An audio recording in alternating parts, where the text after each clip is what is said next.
Señoras, señores, ¿cómo están? Bienvenidos nuevamente a De Viva Voz. Oiga, me da mucho gusto que estén con nosotros y me da mucho gusto que nos sigan en nuestras redes sociales también. Gracias a todos los nuevos suscriptores de nuestra página de YouTube. Recuerde, somos Troya TV. Búsquenos como Troya TV en YouTube. Ahí nos va a encontrar y por favor, píquele a seguir y luego píquele a la campanita para que cuando salga un episodio nuevo inmediatamente se entere. Recuerde que también estamos en nuestras redes sociales en Facebook. Facebook es Facebook diagonal de Viva Voz Oficial, Facebook diagonal Troya Multimedia y también en mi página de Facebook es Pedro Castorena en Facebook, Pedro Castorena en Instagram y Pedro Castorena en Twitter. Búsquenos porque tenemos cosas muy interesantes que compartir con ustedes. Hoy tenemos una plática muy especial y si se anda divorciando, oiga, no se mueva porque tenemos una licenciada aquí invitada con nosotros que con la que vamos a tocar el tema de las custodias de los niños. Es un tema muy delicado que vamos a compartir con ustedes. Y en 20 segundos está con nosotros la licenciada Zoraida Ibarra. Y en 20 segundos, como le decía, comenzamos.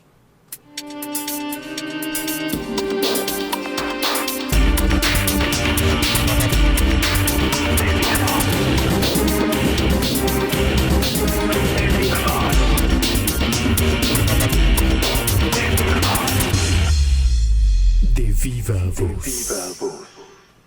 Si anda usted con la cosa de que se quiere divorciar, señora, señor, no se vaya. Tenemos una plática muy interesante que tiene que ver con la custodia de los niños. Pero antes quiero que conozcan a nuestra invitada. Zoraida, ¿cómo estás? Muy bien, muchas gracias. Gracias por el espacio y encantada de saludarte. Te agradezco mucho que te hayas tomado el tiempo de venir con nosotros porque tienes mucho que platicar y tienes cosas muy interesantes que compartir. Pero antes, todos los invitados les pedimos que podemos hacer una biografía, pero queremos hacer una autobiografía, que tú nos platiques. Tú eres originaria de Reynosa. Sí, así es. Soy nacida de aquí de Reynosa, Tamaulipas. ¿Estudias Derecho? Sí. ¿En Monterrey o aquí en No, Tamaulipas? fui egresada de aquí de la Universidad de Lumán. Ok. ¿Y desde cuándo decidiste que el derecho era lo que iba a ser tu vida? Pues mira, Pedro. Yo recuerdo que tenía como 5 años de edad. Sí. Y yo ya le decía a mi mamá y a mi papá que yo quería ser abogada. Sí. No sé por qué razón. Yo no tenía ni un familiar, nadie, ¿verdad? Que no fuera. hay abogados en la casa. No hay abogados en la familia. Pero yo decía que quería ser abogada, ¿sí? Okay. Entonces, crecí con ese pensamiento, ¿verdad? Y cuando hice la preparatoria, recuerdo bien una plática con mi papá y me preguntó, ¿qué vas a estudiar?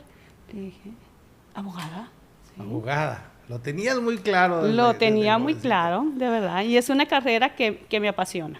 Y además has tenido muchos logros en tu carrera, estás presente en muchas asociaciones. Así y es. además eres una abogada de las que todavía tienen el humanismo como parte de sus principios fundamentales y es lo que te hace diferente y es por eso que te invitamos el día de hoy. Pues sí, ¿qué te puedo decir? Me gusta. Tengo aproximadamente 10 años que me incliné por las cuestiones familiares, ¿verdad? No sé en qué momento hice esa dirección, porque cuando inicié manejaba puras cuestiones penales. Sí. Después tengo una sociedad con otra abogada y no sé en qué momento, la verdad empecé yo a inclinarme por las cuestiones familiares y ahí me quedé. Estoy encantada de manejar cuestiones familiares y me gusta mucho el derecho familiar. Al final de cuentas creo que todo uno lo hace a lo que le lleva mayores satisfacciones. ¿Por eso te moviste el tema familiar? Porque, seguramente. Porque ¿sí? el asunto penal sí es muy escabroso, es Así complicado es, sí. y luego a lo mejor hasta tienes que defender culpables. Ah, claro, sí. Pero el tema y es una satisfacción ganar sin duda, pero el tema de lo familiar lleva una serie de satisfacciones más allá del hecho de ganar un pleito. Sí, tienes razón. El tema de atender cuestiones familiares no es únicamente que atiendas un asunto, un divorcio, unos alimentos, un juicio sucesorio, ¿verdad? Va más allá. Atender una cuestión familiar implica que esta persona, ¿verdad?, que te está buscando, le tienes que resolver hasta su situación emocional. Sí. Llega a mi oficina, ¿verdad?, con gente muy lastimada, me imagino. Muy lastimada emocionalmente, con, pues ahora sí que, con mucho llanto, ¿verdad? Y me gusta mandarlas tranquilas, ¿verdad? Váyase a su casa tranquila, ¿verdad? Y deje todo su problema que usted trae, aquí me lo va a dejar a mí, ¿verdad? Yo se lo voy a resolver. Y me gusta ver esa satisfacción cuando la gente me dice gracias. ¿Qué tan desgastante es emocionalmente para ti? Ah, sí, mucho, muy desgastante. Porque ¿sí? me imagino que, bueno, no es lo mismo decir, se robó algo y hay que defenderlo, Ajá. a decir, es una mujer golpeada que vino a buscarme a mí para que le resuelva un problema o para que le Así ayude a es. resolver un problema que está relacionado con la violencia familiar y que viene y me platica todo el drama por el que ha pasado, los golpes, las agresiones, el maltrato verbal que le ha hecho el marido y todo eventualmente te sí, golpea, ¿no? Claro, es muy desgastante porque yo, aparte de ser abogada, pues soy madre de 4 hijos, Sí. ¿verdad? Entonces, pues imagínate, atender 4 hijos, pues no es nada fácil. Y aparte que tienen actividades extracurriculares, ¿verdad? Sí. Entonces, imagínate escuchar a una persona y luego aviéntate otra historia y luego aviéntate otra historia, ¿verdad? Porque pues hay veces que tenemos mucha gente en la oficina y pues te tienes que aventar y luego pues pásate a otro canal, ¿verdad? Porque es otra historia diferente que a veces puede ser una custodia, ¿sí? Pero es una custodia totalmente diferente a la que ya atendía, la anterior. Y además ¿sí? que tienes hijas y dices que mi hija no pase por esto. Sí, claro, sí. Sí, Así es. debe ser algo complicado. Vamos a hablar de custodias, pero vamos a hablar de las causas que generan la necesidad de atender una custodia. Hoy en día, y a partir de la pandemia, se ha dado un gran problema social que tiene que ver con la desintegración de las familias. Yo creo que hay mucha gente que jamás en su vida de casado había convivido tanto como el tema, como en este tiempo, con este tema, y que de alguna manera ese convivencia constante generó una serie de problemas emocionales o problemas al interior de la casa en donde hubo violencia física, posiblemente violencia verbal, posiblemente una violencia contra los niños y que finalmente determinan llegar al momento de divorcio. Y a veces, muchas veces, solo de una parte. Es decir, la parte que dice, yo ya no quiero estar aquí, ya me cansé y me quiero salir de la casa, pero quiero salirme de manera legal. Y el que dice, o la que dice, no señor, de aquí no te vas, o no señora, de aquí no te vas y no te vas a divorciar. El divorcio es una de las cosas que ves, me imagino, con bastante frecuencia. ¿Cómo es entrar a esos temas sin involucrarte? Pues mira, ser muy profesional, ¿sí? No tomar los asuntos de forma personal no es mi problema, ¿verdad? A mí me están contratando para resolverles el problema, ¿verdad? Entonces, no me involucro más allá de lo que no debe de ser. Las custodias, pues, es un tema muy delicado a tratar, porque ¿qué significa una custodia, verdad? Una custodia es la responsabilidad que tenemos de cuidar a nuestros hijos, ¿verdad? Y es una obligación de ambos padres. ¿Cuándo se divide esa custodia? ¿Sí? Cuando entramos en el tema del divorcio, ¿no? Sí. Entras en el tema del divorcio, recordemos que anteriormente el artículo 249 del Código de Procedimientos Civiles de aquí de Tamaulipas nos marcaba 22 causas de divorcio. Hace aproximadamente 5 años, pues ya desaparecieron todas esas causas de divorcio, se hace una reforma y únicamente existe la voluntad de la persona para divorciarse. Tú le dices al juez, señor juez, yo ya no quiero estar con mi esposo porque se te acabó el amor, porque ya no quieres, no le tienes que narrar tu vida, ¿verdad? Es únicamente tu voluntad.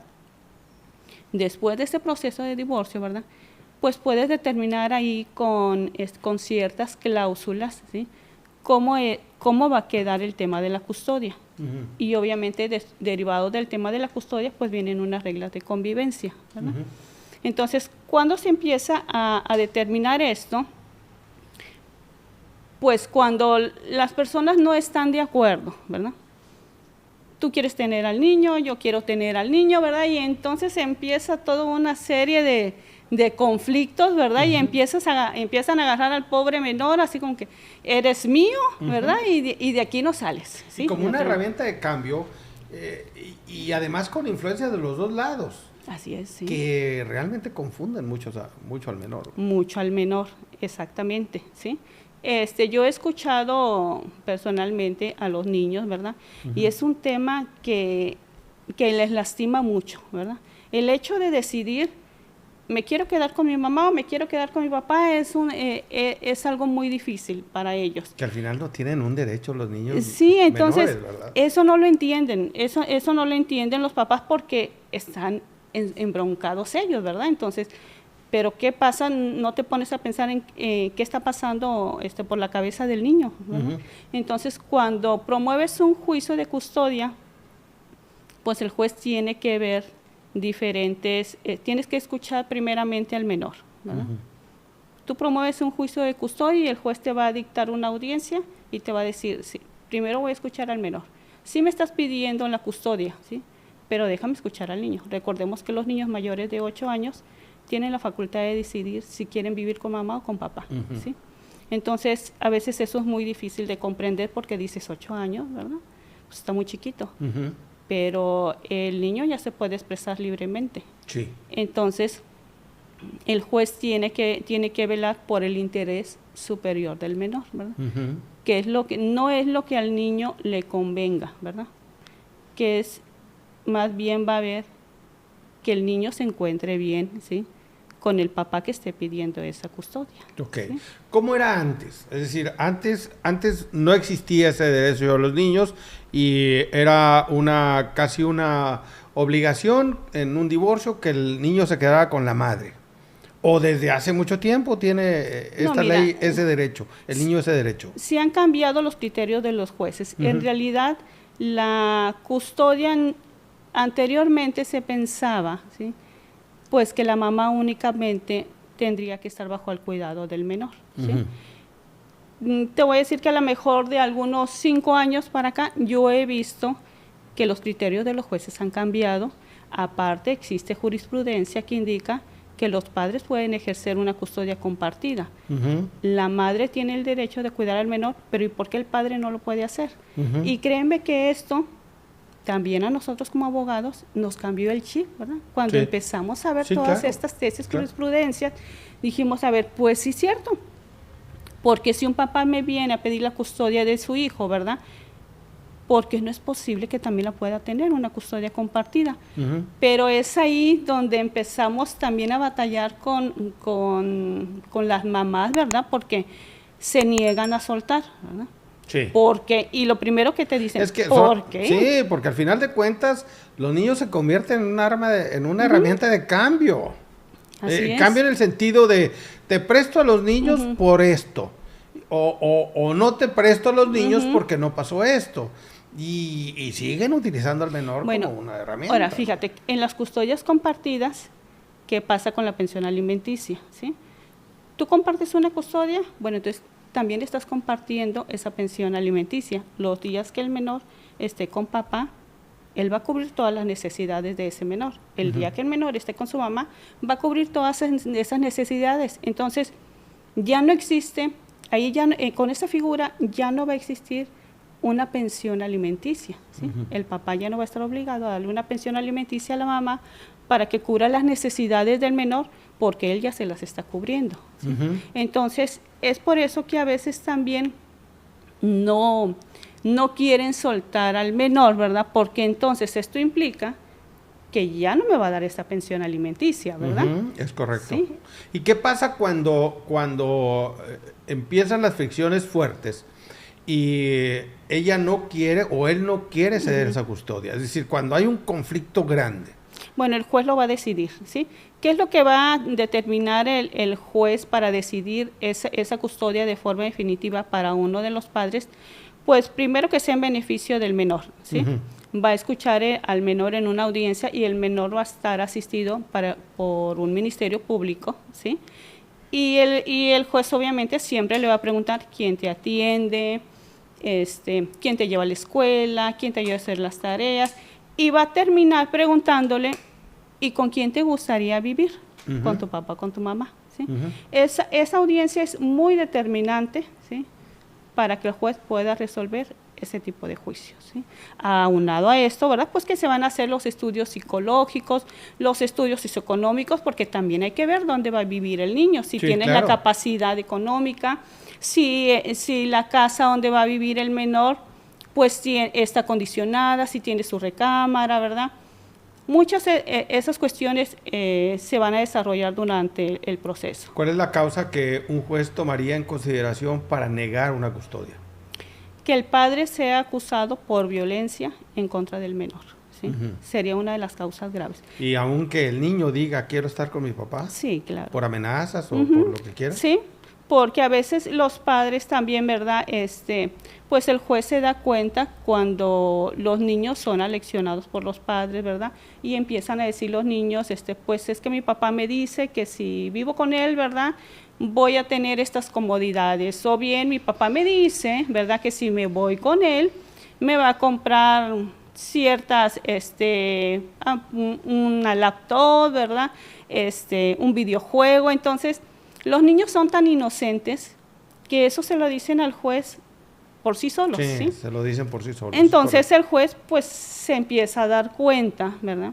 Que hay una presión. Que hay una presión por parte de alguno de los Sí, padres. una coacción por parte de los padres en relación a ganarse esa custodia a partir de promesas que le hacen al menor. Así es, y créeme que también en el estudio psicológico, ¿sí? Es bien importante porque con el estudio psicológico van a analizar al papá, a la mamá, y si la abuelita vive en la casa también, a lo mejor el papá ya tiene otra pareja, ¿verdad? Otra relación, y como esa persona también va a convivir con este menor, ¿sí? O la mamá, puede ser que también tenga una pareja.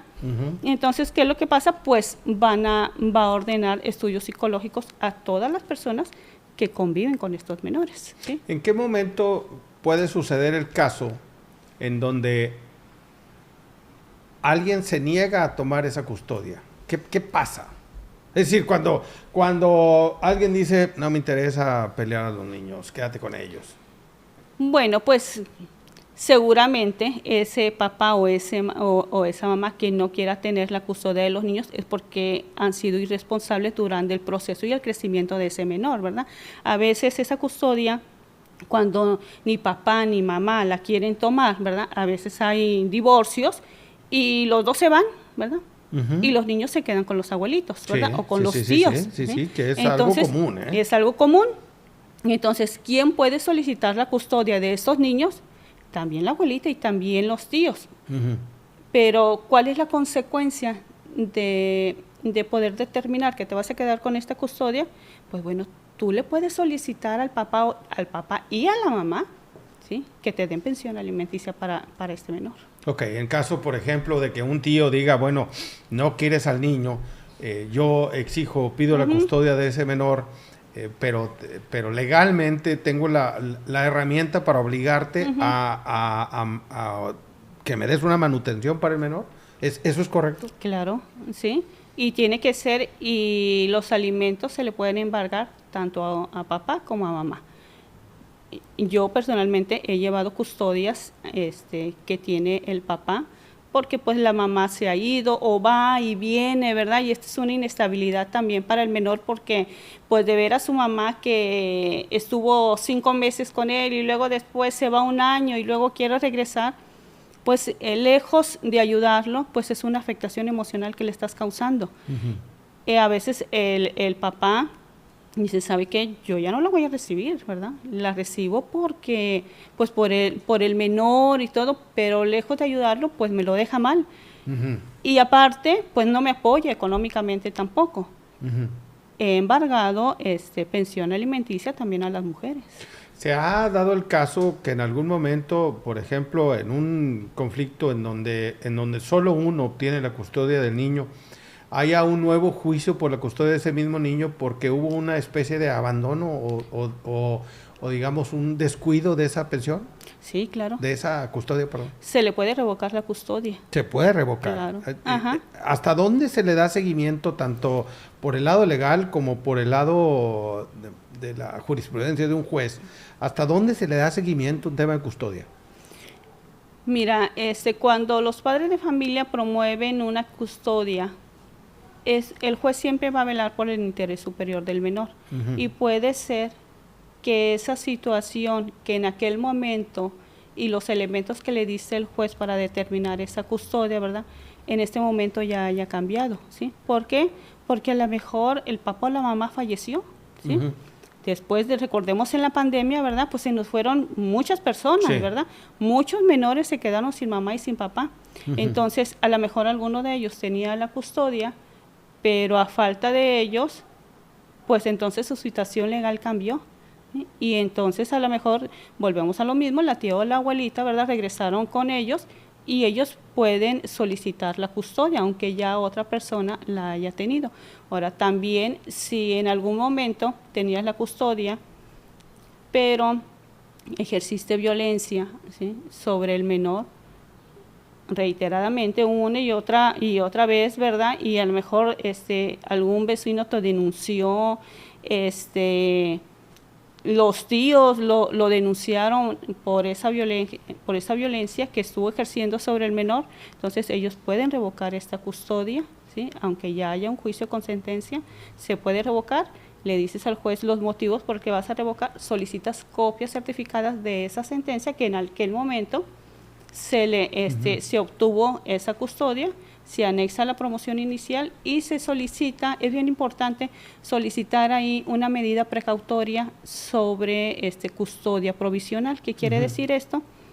Que cuando presentamos esa promoción inicial, esa urgente necesidad que tienes de obtener esa custodia provisional, el juez te la puede resolver en ese momento, obviamente narrándole todos los elementos y anexándole esas pruebas que en este caso pudiera ser esa denuncia. ¿Qué pasa cuando, por ejemplo, el juez otorga una custodia a papá y resulta que papá se vuelve a casar con una mujer que maltrata al niño o viceversa? Y ese maltrato de alguna manera llega a oídos de un juez o hay una denuncia. ¿Qué sucede con esa custodia? Se revoca la custodia definitivamente, ¿sí? Los niños, cuando ejercen las reglas de convivencia, ¿sí?, cuando tú tienes la custodia, pero la mamá o papá tiene reglas de convivencia y que no es una custodia compartida, entonces el niño siempre le va a ir a decir todo, ¿sí? Siempre. Y no falta que la mamá le diga cómo te tratan, quién te da de comer o quién te lleva a la escuela, quién te ayuda a hacer las tareas, ¿verdad? Todas esas situaciones. Y si hay situaciones irregulares, pues mamá o papá como que les vas dando alertas, ¿sí? Y luego llegan, por ejemplo, a la oficina y me dicen, licenciada, es que primero pasó esto, ¿sí? Y luego después el niño me dijo esto. Como que ya hay una situación irregular, ¿verdad? Yo tengo 25 años litigando, he tomado muchos cursos sobre derechos de los menores, ¿verdad?, diplomados y todo. Entonces, pues sí te vas dando cuenta, ¿sí?, cuando te empiezan a contar una situación, como que ya presientes la consecuencia, ¿sí? Y pocas veces nos equivocamos, quienes manejamos cuestiones familiares y estamos muy involucrados, como que se te desarrolla una sensibilidad que pocas veces te equivocas, ¿sí? Entonces, cuando el juez habla con ese menor, el menor le dice todo. Señoras, señores, estamos platicando con Zoraida Ibarra, la licenciada que nos viene a platicar de custodia infantil. Oiga, le quiero recordar que estamos también en Spotify. Busque nuestros episodios de Spotify de este podcast como Pedro Castorena o como De Viva Voz. Así es que si anda en el coche y quiere usted escuchar nuestros episodios, solo vaya a Spotify y ahí puede escucharlos en la tranquilidad de su espacio íntimo. Licenciada, ¿cómo es para los menores atravesar por esta situación? Porque los padres están en una situación a lo mejor hasta envalentonados con el tema del pleito legal para sacar mayor ventaja del divorcio, ya sea para deshacerte de la señora o deshacerte de tu marido, pero ¿cómo le afecta a los niños ese tema? Tanto el tema del divorcio como están enfrentados al asunto de estar ante la presencia de un juez, así es, estar siendo interrogados o cuestionados con relación a a cómo compartir sus emociones con su mamá o con su papá, o elegir el momento en el que me voy con él o me voy con ella. ¿Cómo es ¿Sabes para cuál es los niños? ¿Sabes cuál es la etapa más difícil de un menor? Entre los 11 y los 13 años. Enfrentar una separación de sus padres, ¿sí? Ok. Y O sea, ya no puedo dejar yo a mi señora, porque No. mi niña ya tiene 9. No, ya no. Es esa afectación porque van a decidir, ¿sí? Ajá. Y los papás somos tan, ahora sí que como tú dices, se sienten, ¿verdad? Con ese derecho de decirle al niño, a ver, dime. Escoge. Escoge. ¿Con quién te quedas? Sí, ajá. A ver, con tu mamá. Y luego todavía le preguntan así como que se lo ponen aquí, ¿verdad? En medio. A ver, aquí está tu mamá. ¿Contigo o conmigo? ¿Sí? Oye, pues, ¿qué quieres que haga ese niño? ¿Sí? Se va a su recámara y ese niño está pensando en suicidarse. Sí, porque emocionalmente está destrozado. Toda esa carga. Está viendo cómo se destruye la familia y que Exactamente. tiene que elegir un bando. Ujú. Eso Y entonces, debe ser muy complicado. pero luego aparte, ¿verdad? Papá o mamá, después de que lo angustias, ¿sí? De que lo presionaste y todo, ¿sí? Todavía le reclamas. Ujú. ¿Sí? No dijiste que te ibas a quedar conmigo, ¿verdad? Sí, sí, es cierto. O sea, y luego dices que te vas a ir allá con tu papá y sabes que tu papá es esto, que ya tiene otra persona, o tu mamá, ¿verdad? O sea, lo empiezan a llenar de tantas cosas, ¿verdad? Que yo he visto niños, de verdad, que a veces he tenido que decirles, a ver, retírese por favor y déjeme hablar con el niño. Y ya le empiezo a preguntar, a ver, ¿qué piensas tú, ¿sí? de lo que me están diciendo? Y lo primero que hacen es, se agarran así, ¿verdad? Y empiezan así, a llorar y a llorar, sí, ¿verdad? cómo Y me no. dicen, me quiero morir, Sí. ¿sí? O sea, yo quisiera que el papá, de verdad, meterlo ahí y que escuchara lo que el niño me está diciendo, ¿sí? Ujú. O sea, me quiero morir, dice. Mi papá me dice esto, mi mamá me dice esto, ¿sí? Yo ya no sé qué decirles, ¿verdad? Si yo le digo a mi papá que me quedo con mi mamá, pues se enoja. Si le digo a mi mamá que me voy con mi papá, pues se enoja, Sí. ¿sí? Entonces, ¿qué tenemos que hacer? Cuidar el corazón de nuestros hijos, ¿sí? ¿Por qué? Porque estas conductas son repetitivas. Lo que tú estás haciendo ahorita con este menor, él lo va a repetir, ¿verdad? Porque un día va a ser padre de familia, va a ser un joven, va a ser un adolescente. Y todas estas conductas de violencia que ellos están viviendo, pues se van a repetir, ¿sí? Y entonces, si queremos nosotros poder formar jóvenes que el día de mañana vayan a ser unos buenos padres de familia, pues entonces se empieza por mejorar tu conducta, ¿verdad?, en el hogar. El problema yo creo que también está en el origen, o como causa fundamental, el origen del problema. ¿Por qué se divorcia un hombre? Generalmente la versión esa es que se acabó el amor, que es la más común, es, digamos, la bandera. Y en el lado de la mujer es que no me hallé o no me encuentro contigo. Yo creo que son mentiras internas con las que también están luchando los padres. Así es. Y que van a defender hasta la punta del extremo, ¿no? El problema realmente es que encontrarse en medio de esas mentiras de los padres y con la presión psicológica de tener que elegir, esa debe ser una condición muy complicada para un menor. Ahora, también he tenido divorcios de gente muy civilizada, ¿sí? Y que yo los admiro, ¿verdad? Porque es una manera de no afectar también al menor, ¿verdad? Llegan y dicen, me quiero divorciar, licenciada, ¿sí? Pero no queremos que nuestros hijos salgan perjudicados. Como dices tú, ya no nos llevamos bien, ¿verdad? Ya no nos entendemos y nos queremos divorciar. Y las reglas de convivencia no hay problema, ¿sí? No pongo días, horarios, y en cuanto a la pensión, pues sabe lo que se gasta, ¿verdad? Y es lo que va a aportar. ¿Sí? Oye, yo les aplaudo. Sí, ¿cómo no? Yo les aplaudo porque... ¿Cómo no? Porque no hay una afectación para el niño. Exactamente, sí. No, no le estás prohibiendo la convivencia y el papá va por el niño a la escuela, va y se lo deja, se lo lleva cuando quieren, ¿verdad? Y el niño sigue bien.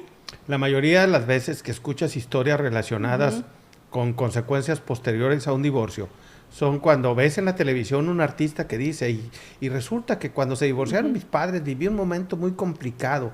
Y dices, bueno, fue de él. Pero realmente los momentos complicados los viven todos los niños en todos los divorcios. Así es. Y el hecho de no ser públicos no quiere decir que no haya una marca en su vida a partir de ese momento en el que sus padres decidieron dividir la familia.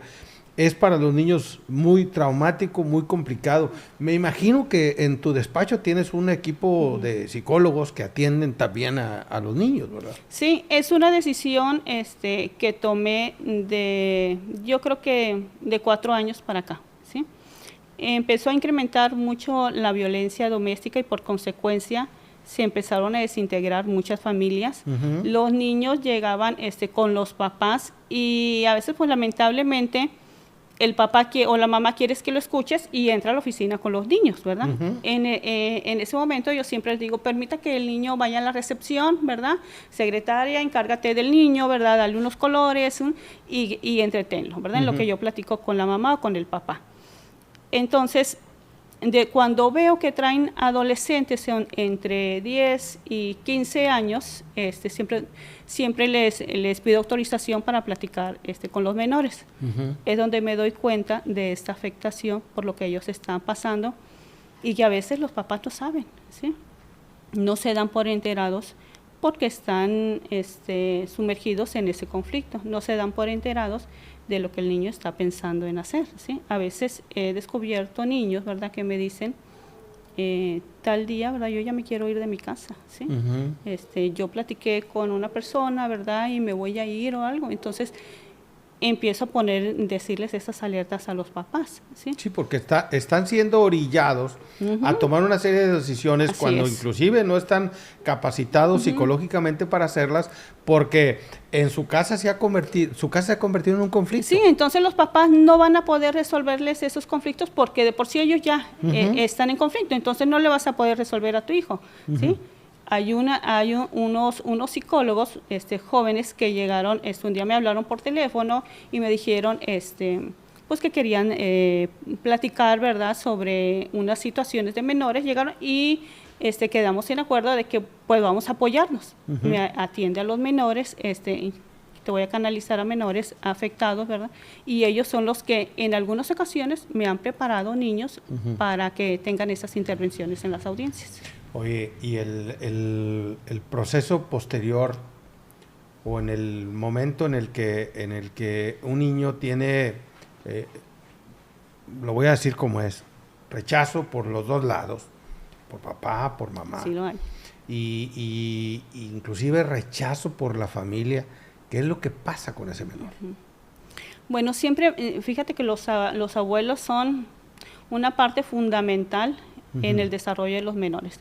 De hecho, tenemos también tesis y jurisprudencia que nos habla, porque en ocasiones no permitimos, ¿verdad?, te divorcias y crees que ya te divorciaste, el niño ya se divorció también de la familia paterna o materna, ¿verdad? Ya no permites esa convivencia.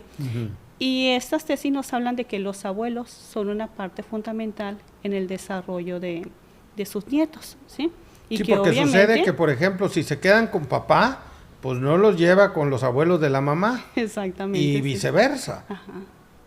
Entonces los abuelos tienen derecho a esa convivencia, ¿sí? Los abuelos y los tíos y los primos, ¿sí?